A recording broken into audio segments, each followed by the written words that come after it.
I don't watch a lot of television. I normally turn it on to watch sports or a few procedurals.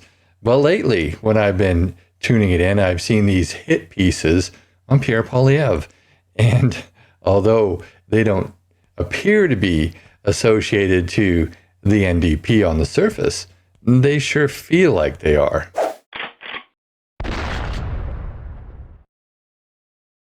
Welcome to my channel, y'all. I hope you're having a great day. Well, lately I've been noticing that a lot of these anti-Poilievre hit pieces have been popping up on the television and sometimes even on computers. And it got me wondering, well, who's financing these hit pieces? Because clearly that's exactly what they are. They're very misleading, and they come from this YouTube channel called Protect Canada. Now, what is very surprising about this is they only have somewhere around 400 subscribers, and they're not getting very many views over the term of a few weeks, but they can afford to pay the mainstream media to advertise. That's very curious to me. So why don't we take a look at one of these hit pieces, and then we'll talk about it. Combative, smug, and partisan, he sought every opportunity to take cheap shots at his opponents. That guy's never shut his mouth in his life. You will pay. You're not changing the subject. I know you want to change the subject. Significant increases in the effective retirement age. The easy version on Pierre Poilievre is that he's the Donald Trump of the North. We want those great Canadian truckers to know that we are with them all the way. I'm proud of the truckers and I stand with them. So Protect Canada thinks that it's a bad thing that Pierre Poilievre is referred to as the Donald Trump of the North, and that it's a bad thing he stood with Canadian truckers. Well, isn't that curious? It sounds extremely left-wing to me and extremely biased. And I think they're kind of out of touch with what a lot of Canadians are feeling these days, because neither of those things to most Canadians are a negative. Pierre Poilievre. Who is he? What's he planning for Canada? Poilievre has been in Parliament for 20 years, a career politician who used his position to get rich. That's why he's pushing an agenda to help rich people like himself and hurt everyday Canadians.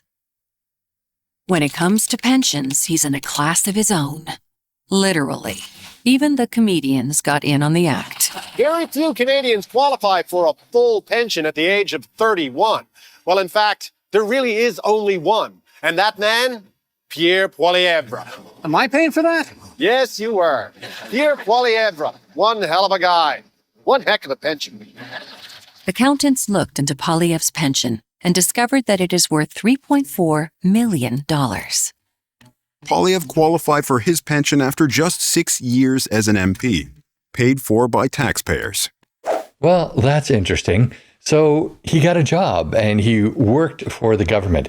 And in that job, there was a benefit called a pension. And now let's actually analyze this for a bit. Yes, he's been in the House for 21 years. So he's been working for that pension. He's earned that pension. And don't forget, Harper, he reduced that pension, or he made it harder to qualify. You had to be in Parliament longer to qualify for the pension.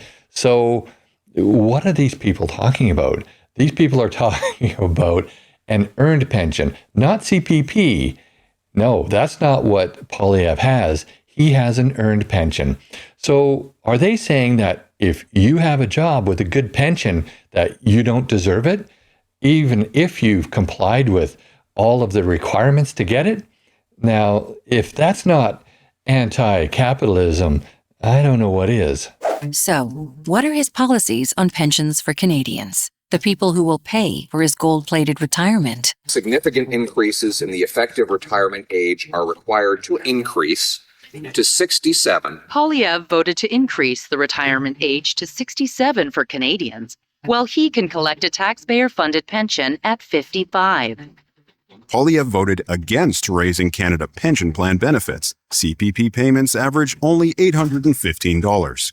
Poilievre's personal pension will pay more than 20 times the average CPP benefit, over $16,000 every month. Now that is a complete distortion of the facts. They're comparing an earned pension from a job to CPP. They're two totally different things. But let's put pensions aside for a moment and go on to the rest of the video. What about housing? Last time Poilievre and the Conservative Party was in power, 800,000 affordable homes were lost. For part of that time, he was the minister in charge of housing. Now he is planning to abolish housing programs that will build hundreds of thousands of homes across Canada. I think it's just partisan policy and partisan politics, and it's municipalities that are going to pay the price for it. Wonder why Poilievre doesn't understand the housing challenges people around the world are facing? Parliamentary records show that he and his family are residential landlords. Now let's break this down a little bit. He supports people building houses. He supports housing programs, but he's a capitalist. He supports the private sector building it, not government, because the government always screws things up, makes things more expensive, and as a result, increases taxes and also increases inflation. This doesn't make any sense at all, except maybe if you're a communist and you don't think anybody should own anything. You will own nothing and be happy. Poilievre is a rich landlord. Where does he live? Pierre Poilievre owns a house less than 25 minutes from Parliament. But when he became party leader, he moved out of his family home and into a 10,000 square foot government-owned mansion worth $4.5 million. Along with a personal chef, housekeeper, and groundskeeper, all paid for by taxpayers. So let's be clear about this. Those are what comes with the job. After the next election, he'll move into the prime minister's houses, and the Bloc Québécois, who will be the official opposition, will move into his house that he's living in now. So what are they trying to say here? That we should change all of the government benefits for the MPs? Hey, maybe that would be a good thing. But until they do that, every MP is eligible for what they're eligible for under government programs. So this doesn't make any sense at all. It's just a hit piece. That's all it is. He's getting no more benefit than any other official opposition leader. Poilievre, a landlord living in a mansion paid for by taxpayers and voting against new housing for Canadians. It's a similar story on healthcare. For 20 years, Poilievre received subsidized dental care. Subsidized by taxpayers, that is. Yeah, and if he was in the private sector, he probably would have as well, because a lot of private sector companies have dental plans and have extended healthcare plans. So what are they trying to say here? That because you aren't in the government, because your company doesn't have these benefits, that he shouldn't have them? Okay, well, maybe he shouldn't. Well, maybe we should change the rules so that MPs don't have it. But you'd probably have to change the rules for all public service personnel. And I don't think that would go over very well, because their unions fought for those benefits. It was part of their pay package. So I don't think this flies very well at all. But, as I said before, hit piece. Poilievre is looking out for rich people like himself.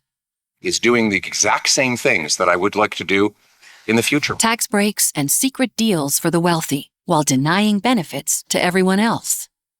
Poilievre lives in a huge government mansion, but fights against plans to build more housing for everyday Canadian families.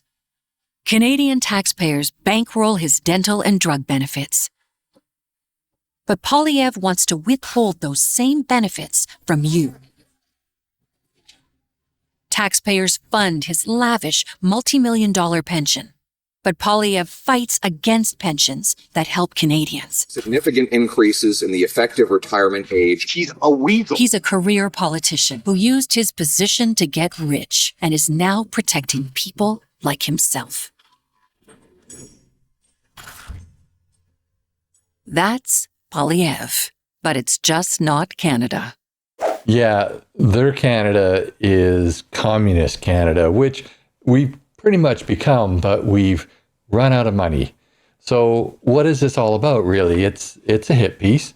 And of course, It reminds me of what Margaret Thatcher once said. Socialism is great until you run out of everybody else's money. No, Canada is going down the tubes really fast, but these socialists, instead of coming up with programs and plans that will work, all they do is attack Pierre Poilievre. When you see the Conservatives criticize other people, they're criticizing what those other people have done to harm Canada. But what do these socialists do? They attack the person, and most of their attacks don't even make a lot of sense. But that's just my opinion. I'd love to know what you think. Put your comments down below. And while you're at it, please like this video, share with your friends, and on social media. And if you haven't already, please subscribe to my channel and hit that bell notification so you never miss another video. Also, please join me on Thursday evenings at 6 p.m. Pacific Time on YouTube and on Rumble for my live stream, where you're invited to join in on the conversation. Finally, if you reside on Vancouver Island and you want to get your firearms license, I teach the required courses. So if you want to take a course from me, there are links in the show notes of this video to my website where you can sign up to take one. Thanks for watching, and I'll see you in the next video.